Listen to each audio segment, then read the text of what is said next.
Футбол 21 века – это автоматизация и цифровизация на всех этапах, от первой тренировки до покупки сувенирной футболки.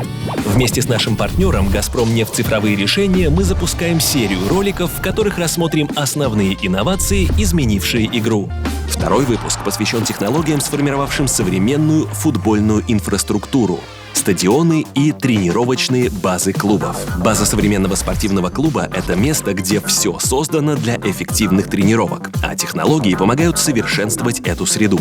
Главное тут, конечно, поля. И не только натуральные, но и искусственные. Да, вторые все еще уступают первым, но технологии производства полиэтиленовых лужаек шагнули вперед. Современный искусственный газон – это сложное ковровое покрытие, где каждая травинка не просто ниточка, а сложная конструкция с ребрами жесткости. Вместе они крепятся к пропускающей воду подложке, а за ощущение настоящего поля отвечают смесь песка и резиновой крошки. Притом и натуральный газон не отстает в техническом развитии. Для оценки его состояния существуют датчики солнечной радиации и датчики влажности почвы. Информация с них помогает агрономам точно рассчитывать объем полива. А за подачу воды отвечают скрытые роторные оросители, встроенные в газон.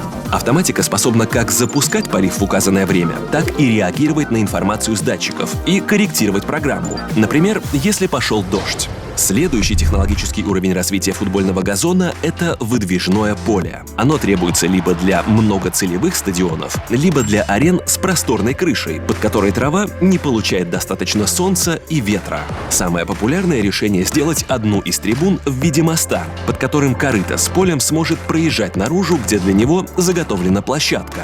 Нам оно хорошо знакомо по «Газпром-арене». Но появляются и более сложные варианты. Например, поле Тоттенхэма перед выдвижением разделяется на 3 узкие части, а под ними оказывается не голый бетон, а искусственный газон для американского футбола. А на Сантьяго-Бернабеу, реконструкция которого должна закончиться в январе 2023-го, оно разделяется на 6 15-метровых полос, которые укладываются вертикально и скрываются в подземном парнике, где предусмотрены системы полива, освещения и вентиляции. Кстати, с крышами зачастую уже тоже не все так просто. Например, крыша SoFi Stadium, одного из стадионов чемпионата мира 2026. Она не только способна открываться и закрываться, но и почти полностью выполнена из этилен-тетрафторэтилена, пропускающего солнечный свет, но почти вдвое снижающего его эффективность. Это сделано, чтобы зрителям было комфортно под калифорнийским солнцем. А все попадающие на крышу осадки, около 100 миллионов литров в год, собирает ливневая система, направляя воду на полив поля и прочие нужды сооружения. Безопасность и удобство – важнейшие направления технологической модернизации спортивной инфраструктуры. И для обеих этих целей полезно иметь автоматику, способную узнавать человека. Долгое время системы распознавания лиц применяли лишь для контроля за нарушителями порядка, но недавно их смогли приспособить и для автоматизации доступа на стадион.